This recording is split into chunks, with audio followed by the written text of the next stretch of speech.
सुप्रभात प्रिय विद्यार्थियों। आरएसएस संस्थान से मैं विनीत कुमार प्रजापति ऑनलाइन इस क्लासेस में आपका हार्दिक स्वागत है। आइए आपको आज हम इस सोपान में वृद्धि संधि के बारे में जानकारी देते हैं। वृद्धि संधि की परिभाषा और इसका सूत्र क्या होता है। बच्चों, वृद्धि संधि का सूत्र है वृद्धि रेश, जिसकी परिभाषा है यदि अ या आ के बाद ए या ऐ आए तो इनके स्थान पर ऐ तथा ओ या औ आए तो उनके स्थान पर औ हो जाता है। बच्चे ध्यान देंगे कि पहले पद में यदि अ या आ आता है, या तो अ आएगा या तो आ आएगा, और दूसरे पद में ए आता है, अ या आ के बाद ए आता है तो ऐ होगा, ऐ आता है तब भी ऐ ही होगा। और इसके बाद यदि ओ आता है तब भी अ होगा, और औ आता है तब भी अ, अर्थात वृद्धि हो जाता है। जिसका जैसे कि इसका नाम ही है सूत्र से वृद्धि रेश। तो वृद्धि का मतलब ही होता है विकास, आगे बढ़ना। तो हमें यह लग रहा होगा कि आपको ये परिभाषा समझ में आ गई होगी, लेकिन एक बार फिर से आपको मैं बता दे रहा हूं कि यदि अ या आ के बाद ए या ऐ, या तो ए आएगा या तो ऐ आएगा, तो इनके स्थान पर ऐ और ओ या औ आता है तो इनके स्थान पर अ हो जाता है।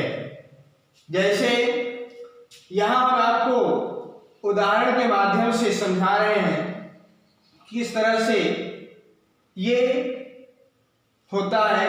जैसे यहां लिखा है सदा धन एव, सदा धन एव। यहां हम देख रहे हैं कि दा में आ है, यहां क्या है आ है, और आ के बाद ए आया है, तो आ के बाद ए आता है तो क्या हो जाता है इनके स्थान पर ऐ। तो यहाँ आ के बाद ए आया है तो इसके स्थान पर क्या आ जाएगा, इन दोनों के स्थान पर ऐ, तो हो जाएगा यहाँ। अब ये द जो है, द में ऐ की मात्रा जुड़ जाएगी तो हो जाएगा ये सदैव हुआ। आगे लिखा है सदैव। कैसे कैसे हुआ, कौन कौन से स्वर आपस में मिले, यहाँ स्पष्ट है कि पहले पद में आ और दूसरे पद में ए, तो आ के बाद ए आया है तो क्या हो गया ऐ। इसी तरह से दूसरे एग्जाम्पल में यहाँ है आ और यहाँ है ऐ, आ के बाद ऐ आता है तब भी प्यारे बच्चों क्या होता है ऐ होता है, तो हो जाएगा यहाँ। इसके बाद ये, तो ये दोनों मिलके क्या हुए ऐ, तो ऐ को हमने लगा दिया कहाँ ह के ऊपर, तो ये हो गया महे।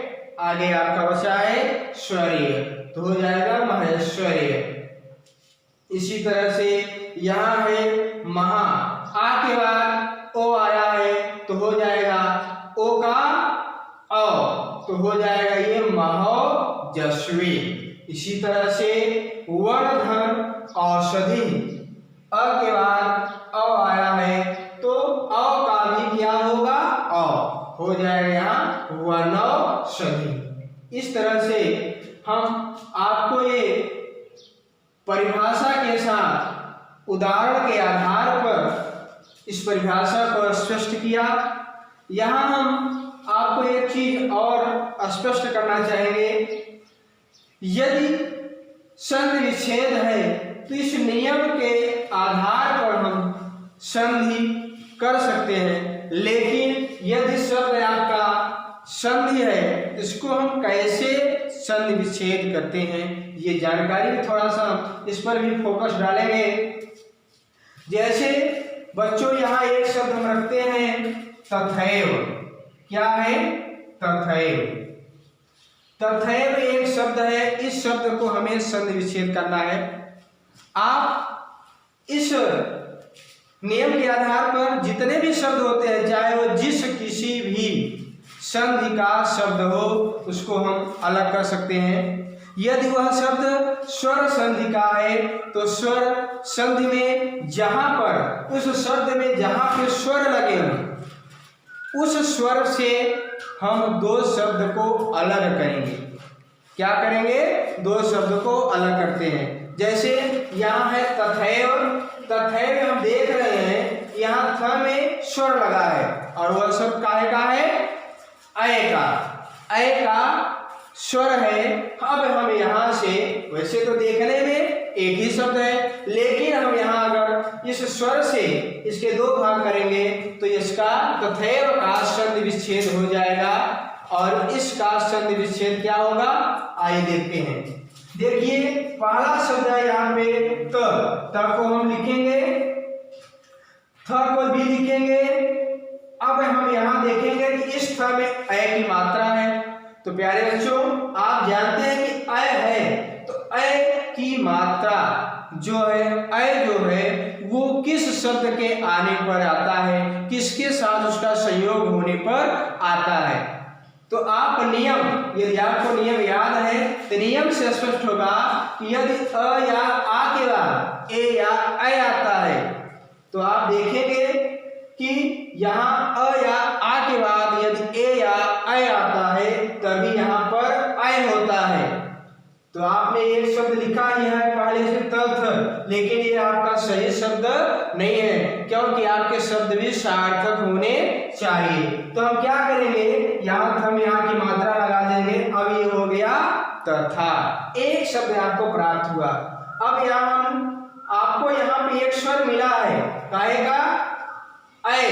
अय जो स्वर है, अब यहाँ अगर हम प्लस करके अय लिखते हैं तो अय जो है वो सही नहीं है, क्योंकि आगे हम यहाँ एव लिखेंगे और यहाँ अयव करते हैं तो अयव शब्द सही नहीं होता है, ये सार्थक शब्द नहीं है। अब हम इसको हटा देंगे अय की मात्रा।